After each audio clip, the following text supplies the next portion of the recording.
Welcome to day 569 of our Web3 journey. I'm Ed Krasenstein, here with my twin brother Brian. Remember, these videos are being sponsored by NFT Tech. They're an investor in DesoFi, and DesoFi is a Web3 mobile app built on the Deso blockchain. It's good to have you back today, Brian. I know you can't handle the stress and the wear and tear that these videos put on your body day in and day out like I can, but I'm glad you decided to come back. Yeah, it wasn't stress. It was internet. My internet connection was Uh, down. I think they're still working on the lines from the hurricane. But all is better now, at least for now. And I think we should get to some news, some Web3 news, some NFT news, some Solana NFT yeah, news. what the heck's going on with Magic Eden? Yeah, so Solana, of course, has been this surging blockchain where NFTs have kind of taken it by storm. A lot of people have been minting on Solana because they had affordable gas fees. It was just a lot of big collections started going over there. And then you have Magic Eden taking advantage of this. Magic Eden, of course, was like one of the first Solana NFT marketplaces. And they raised all this money. They now have a valuation of $1.6 billion. They raised, I think, $130 million. So their cash, their coffers are full. They can build, they can do all kinds of great things. Everything's going their way. And then what happens? These smaller Solana NFT marketplaces, they start making royalties optional. Meaning, if you mint, say I mint an NFT and I put a 10% royalty on it so that every time that NFT resells, I get a 10% commission for all of history. So forever, my wallet will get a 10% commission on all sales and resales of that NFT. A lot of artists started giving away NFTs or really undercutting their prices in order to just get their NFTs out in the market so that they can earn these royalties in perpetuality. But these smaller Solana marketplaces have done something a little bit different since the NFTs on Solana aren't actually the sales of them aren't actually taking place on the blockchain. The auctions aren't happening on the blockchain. There's no royalty built into the blockchain. So these are just really an optional royalty that they hope that the community sticks by. But these marketplaces undercutting Magic Eden on Solana are saying, hey, royalties are optional, and all the buyers are flocking to these less well-known marketplaces because hey, if I can buy an NFT for $1,000 and sell it for $1,010, I don't have to pay that $100 royalty if it's 10% and I make a profit. Whereas if I'm selling on a Magic Eden, I'm going to pay $100 royalty to the original artist and I would actually lose money on the sale. Kind of sucks for the So artists who minted these NFTs with a thought or with the understanding that they're going to be getting this royalty over and over and over again. yeah, so it's kind of a race to the bottom. And Natter made a blog post about this. I'll get to that in a second, where Magic Eden now has to decide, do we lose all the buyers, which I guess eventually would mean they lose a lot of their sellers because who's going to want to sell in a marketplace where there's no buyers? Or do we kind of go along with these smaller marketplaces and make royalties optional? And that is what they chose to do. They are making royalties optional. They're also reducing their 2% fee to nothing. And this is splitting the Solana NFT community in a big way. Artists feel that royalties are a big part of their revenue model. And some collectors also feel that by making royalties optional, this is actually going to create more rug pulls. And it's a race to the bottom where Solana, if they did originally decide to add royalties as a part of the blockchain, wouldn't be facing this problem, but now they are. And Natter explained it in more details. He wrote a long blog post, not too long, but a decently length blog post, uh, and made a tweet thread about what's happening. And he explained that it's not really Magic Eden's fault. They need to compete. They obviously have a whole lot of pressure on them with a $1.6 billion valuation based on their last funding round, which they brought in over $130 million. Uh, so Nader points out that Deso could be that solution. Deso, obviously, everybody has this immutable social identity on the Deso blockchain, and that immutable social identity is tied to the NFTs that they are minting. And when you mint something on the Deso blockchain, you're actually tying that NFT to yourself, and any royalty that you set on that NFT is actually set in stone on the immutable blockchain, meaning that even if another marketplace comes along and says, hey, we don't want royalties, they can't do anything about it because it's already built into that NFT and into that identity that's associated with that NFT, which is the artist, of course. Uh, Paul Burke came in. Paul Burke's an OG on Deso, and he kind of said, "Yeah, I mean that's a good point, I guess." But he had his own opinion, and he said that on-chain royalties, uh, with on-chain royalties, there's nothing that's really going to stop somebody to come in and act as an escrow on Deso to allow for the transfer of NFTs without that royalty being built in.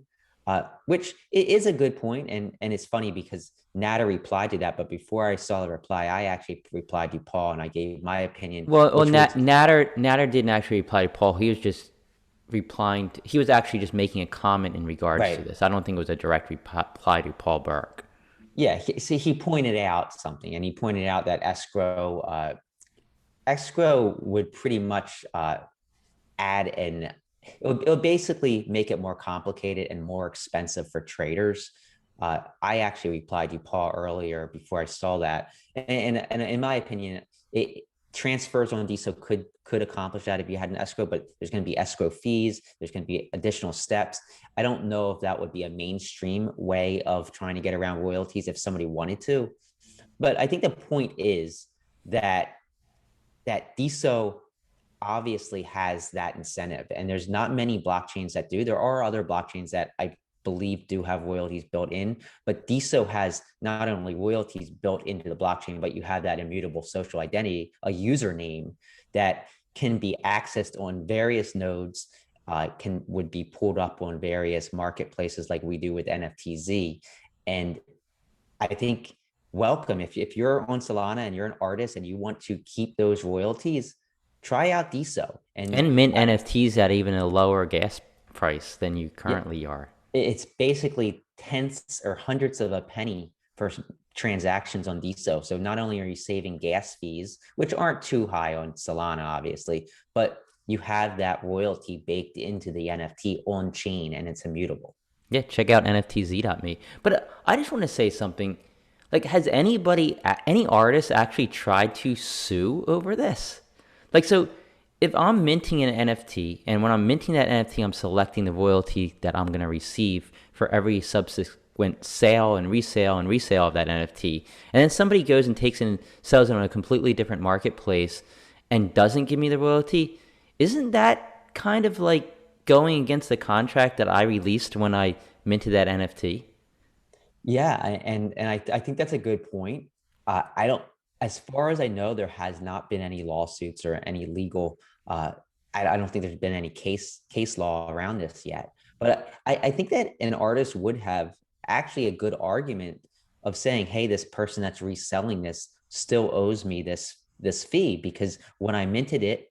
And it was minted on this blockchain. The royalty wasn't put in the blockchain, but I minted it using Magic Eden, which baked in a 10 or 5% royalty. I deserve that royalty still. And technically, I think they probably could go after that person. Whether it would hold up as an official contract or not, I don't know. But it'll be interesting to see if anything like this comes about. Like, for example, like, say I am selling my house and I sign a contract with the realtor to sell that house. Like, I'm still obliged to fulfill that contract. Or let's say I'm selling, see, this is digital art, so it's hard to compare. But going back to what Paul Burke said, and what Paul Burke said, where you could create a node, create an app that essentially transfers it, just does a transfer, and then the monetary exchange takes place outside of the blockchain.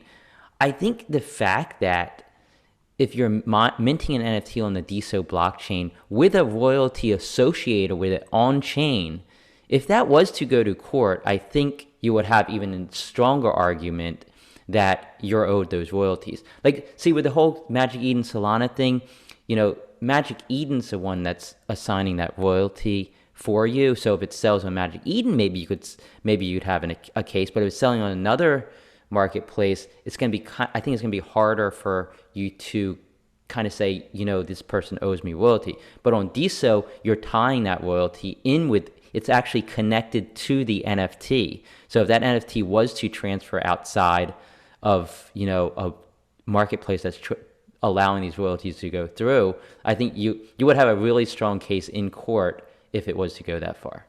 Yeah, and I think that's a very good point. Then you have the whole thing. What about a trade? What if I trade you my crypto punk for your bored apes? But I say they were on Deso. Like, would that trade also have to have some sort of royalty? I don't know. This Uh, is something, yeah, this is interesting because at NFTZ, we were actually considering making it some sort of trading board where people would trade NFTs. But this makes me think again about the feasibility and I guess the ethics in allowing something like that. If you're not going to yeah, have royalties transfer, are the artists going to be okay if their NFTs are trading for other NFTs? Yeah, and I just want to just point out one thing. If you're an artist on Solana, I, I think that I think that the artist has to. uh, I think the artist should be the first and foremost person or a group. The group of artists should be who these platforms are catering towards, because without the artists, there's no NFTs. I feel that it was a terrible decision by Magic Eden to go this route. But at the same time, I feel that from a business standpoint, they didn't really have many options. There's nothing they really can do. They have to uphold their, I guess, their loyalty to their investors. And if they didn't do this, then they're going to die out. And with a $1.6 billion valuation, which in my mind is crazy, I think that their hands were kind of tied, or they were kind of pushed in one direction. And if you're an artist on Solana, definitely check out these other blockchains. I might be biased, but I feel that Deso is definitely something that could really draw you in. And not only that, you get an identity associated with you that's immutable, that will stick with you forever. So if you have a successful NFT series, you're going to have that identity attached to it, and you can launch additional series. You're going to have a And following that stays with you forever. All your social posts, any text posts you make on other NFTs or just on the blockchain itself is going to stay with your identity. And I think that's something that's really big that a lot of people overlook is the fact that you can build a following on Deso. And that following is going to be with you forever. You can't be deplatformed from that following. It will always stick with you.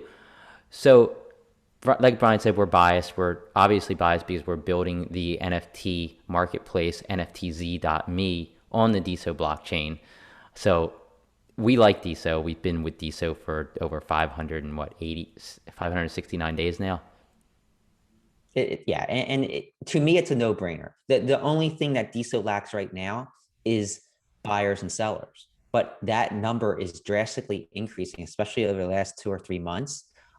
You're going to have tipping, which means you're going to get diamonds, which is additional revenue streams for the artist. You have the ability to sell your social token called a creator coin, which you can get a commission off of, which is additional revenue for the artist.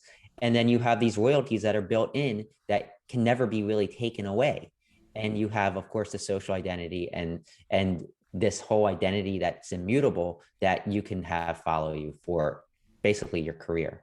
I think the first big artist or big creator from Solana who actually makes the jump over to Deso, mints an NFT collection, or maybe resumes the minting of an NFT creation collection that they've created on Magic Eden or Solana on NFTZ on the Deso blockchain. I think they're gonna be able to garner a ton of attention, and they'll probably be one of those collections that always remain valuable. Like the bored apes or like the crypto punks. I think we're gonna see that happen at some point. I don't know if it's gonna be today, tomorrow, next month, next year, but I think that's eventually gonna happen. And getting back to your point where you said, you think Magic Eden's hands were tied, they didn't really have any other option. I think maybe challenging some of this legally on behalf of the artists would have been the better option. Yeah. Or how about Magic Eden decides to integrate Deso and allow the social identity to be attached to these accounts who can then mint NFTs on the Deso blockchain. Of course, there'll be competition for NFTs.me, but we welcome that competition because we feel that the more people, the more builders on the Deso blockchain, the better it will become. And I think rises everybody up. Yeah, so I guess we can move on from this. We'll have to just continue to follow the Solana, Magic Eden, Deso story as the days go by. But moving on, Mossified. Ed Moss from the core team made an interesting post on Deso yesterday saying we are going to be running a lot more growth experiments. So this is in regards to the airdrop of Deso dollar that took place, and I think like over $6,000 were given away. Some people were unhappy. They felt they should have gotten more. Some people got $10, some people got $1, some people didn't get anything at all. He wanted to explain that he believes that some of these experiments that they're calling him are going to make some people super happy, but it's also going to make some people feel that they may have been left out. And that's not the intention whatsoever. This is only because some of these experiments are going to target new users, others are going to target OGs, and some might even end up putting money, Deso dollars in the hands of bots that are trying to game the system. I think that's just what happens when you test things out. You want to find what's right. You test a bunch of different options out, and then you, like Ed said, you measure them. You measure them to see which were effective, which were ineffective, which were like, I don't know. And then you kind of use the ones that were effective and maybe make some modifications to make them even more effective. Ed Moss said his goal is 50,000 daily active users on Deso. We're still about we still need about 5x that to get there. I think it's definitely possible. I think it's definitely possible within the next 5 to 6 months. We'll have to wait and see. He said he's also working with Diamond app, on some new features, and those include removing unnecessary friction, creating more growth loops, adding email notifications, and content gating with privacy, along with other things. I'm looking forward to all of them. And ultimately, I think, this isn't about making people happy or making people unhappy. Ed wanted to just basically simply say that it's mostly about reaching a daily active user goal. And, he has his goal in mind. Yeah, and Ed posted a video of Chamath Palihapitiya, who is the founder of Social Capital, but also was a former high up employee at Facebook. And Chamath explained how when Facebook was growing, they didn't do anything crazy. They had this like very simple product, but what they did was just try a lot of different things and get a ton of data points and figure out, hey, this is working. Hey, when you have green buttons, this is happening. When you have red buttons, this is happening. We got to go with the red buttons because there's more traffic and more retained users. And they just tried everything and had all these data points. And data, what is what helped grow Facebook. It wasn't really feature-rich content or crazy things that are confusing for users. Simplicity, but data and reacting to that data is Is that a real worked. thing where red buttons really more effective than green buttons? No, I just made that part up. I was going to say, I'm pretty sure green buttons are more effective than red buttons. Yeah, but so Ed Moss used that kind of to point out like what they're doing at Deso. They're just trying a lot of things, getting the data, collecting the data, and figuring out what works, what doesn't work. What works, they double down on. What doesn't work, they throw away and forget they ever even tried. And I think that's a good strategy at this point in time. Yeah, I agree. So Mr. Preet, also in the Deso blockchain, he has launched with Deso. And what with Deso does is it allows you to embed any Deso post onto your website. Basically, all you do is you copy the URL of the post. So you could go to Diamond app or wherever you want to go. You copy the URL, you paste it into the with Deso website, and it will give you the actual snippet of code that you can use to paste into your website HTML or your coding of your website, and it will embed that post into your website. It's currently in beta.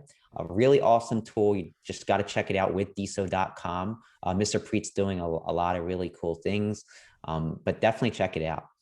I love this idea. I think it's going to help with the growth of Deso significantly if people start using it. I can only imagine in the future you're going to start having some WordPress plugins. You're going to have plugins for other different systems for websites. I love what he's doing. I love Mr. Preet, Deso OG, who's been doing a lot of great things for He is Deso. also the creator of Panicio, which is the Pinterest node on the Deso blockchain, which is also still in beta. But if you haven't checked that out, check that Wait, out so as he's well. Panicio? Yes. Oh, interesting. All right, so moving on to some NFT talk on Deso. Deso OG, DJesus, developer on Deso who's been building for some time, decided to create a new NFT series. It's what he calls a weird AI generated avatar. So far, he's minted 4 of these, and they're all really, really interesting looking. So they're definitely weird, like he intended, definitely interesting, and definitely might be something you want as an avatar. Check it out, DJesus, dgsus.nftz.me, and if you do /created, it will show you the latest NFTs he created. Very, very cool. I wonder if this is like a play off of Weird Al, the 80s and 90s celebrity musician who did these parodies of all those videos.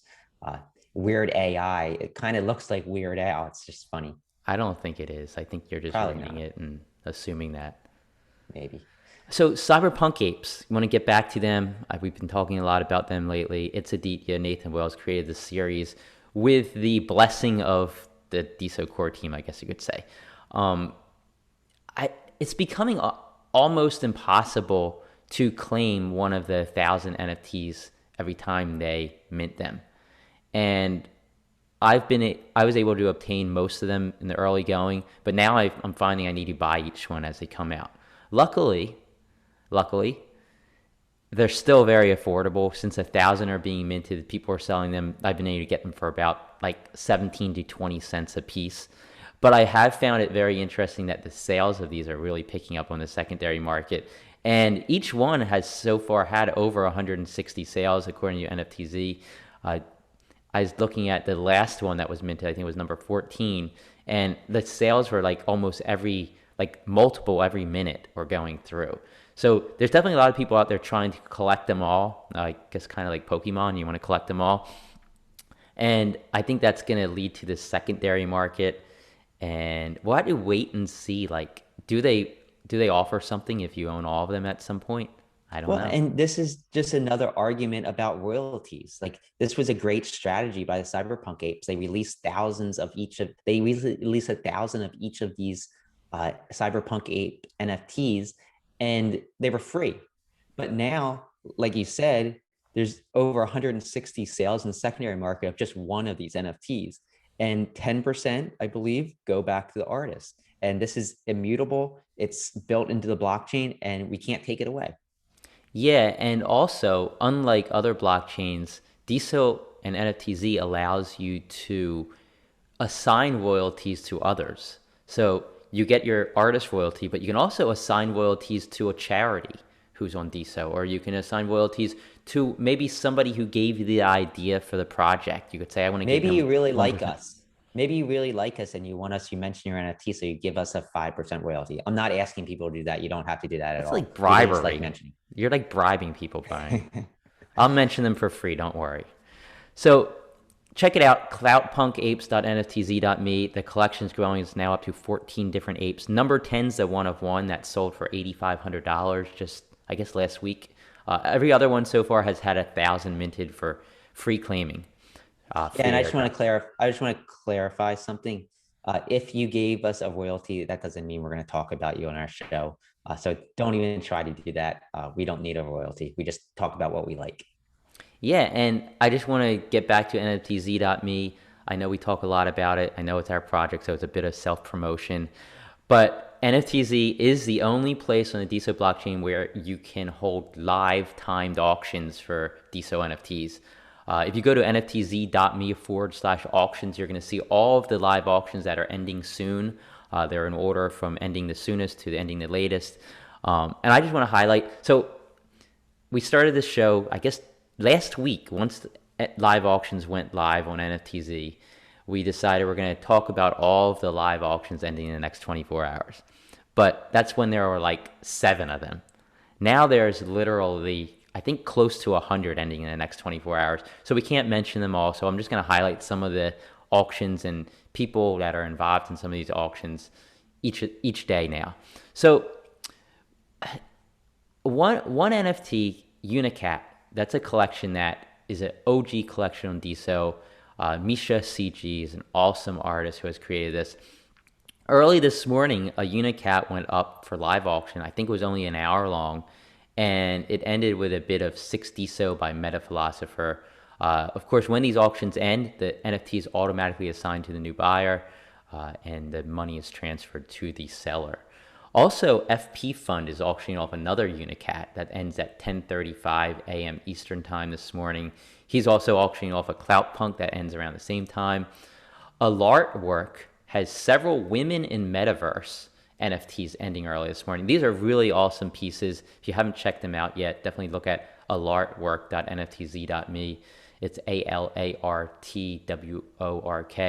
Women in metaverse, and many of them are ending this morning. Check those out. IRM again has a plethora of NFTs ending on live timed auction at 5 p.m. Eastern Time today.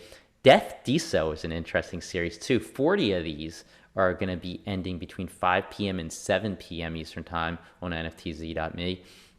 Pretty cool series that I think has been overlooked by many. Also, Deso user Mabel01 is auctioning off several NFTs ending around 7:30 p.m. Eastern Time. This includes Nanobots, Deso Cow, Insurgent Frog, and I think there's another one in there. Definitely OG series, NFT series on Deso. Check those out. And there's a Mermonster by Ari Aylin, which is ending at 9 p.m. Eastern Time today. Currently, there's a bidding war going on between Just in Time and Shady Acre, so check that in. Maybe snipe it at the last minute. Ends at around 9 p.m. Eastern Time today. Yeah, and I just want to point out we are getting a lot of auctions on NFTZ. So we're gonna in the future, we're working on this right now. We're gonna have ways to organize them better. Maybe if you follow certain people, those auctions will appear first. We want to make it a lot more intuitive and easier for people to find what they want. So stay tuned for that. I know that once you get a lot of auctions, things get a little bit Yeah. overshadowed. So we Yeah, want and to make sure that. I think we also want to make it so you can view auctions ending in like maybe the next 10 Yeah. minutes or the next 24 hours. Like have it more sortable so you can find stuff ending like right then. Yeah, exactly. So talking about NFTs, the top bidders on the Deso blockchain over the last 24 hours, these people bid on the most NFTs over the last day. Ambitious Lynch was number one, followed by N2M2, HenF, J2, Sajin, Chocolatos, Triple M, LSM 127, DesoFi IDN, and Visna Solarin. You missed one there. It wasn't chocolatos, it was cocolatos. Cocolatos. And I think And it's interesting we're seeing new names up here, which I think is a really good thing. definitely. And the top diamonded creators on the Deso blockchain over the last 24 hours, according to Altumbase, these people received the most diamonds or tips on their posts and replies on the blockchain in the last day. Natter was number one, the founder of Deso, of course, followed by Denny007, Robert Graham, Menjurikin Girls, Brutal, Krasenstein, which is of course us, Regina Marie, who is an OG who has been back and posting a lot lately, Melina, and our friend Michelle Lord. Yeah, always good to see Michelle up there. So I just want to welcome back 2 people who have left DeSo for over a month, who have come back to start taking part in the blockchain again. Hopefully they stick around. Number 1's Valerie Grand, and number 2 is Music Snake. And that's all the news that we have for today. Everybody have a great rest of your Saturday, or today's Sunday, isn't it? Rest of your Today's Sunday, Sunday. and we'll talk to you tomorrow.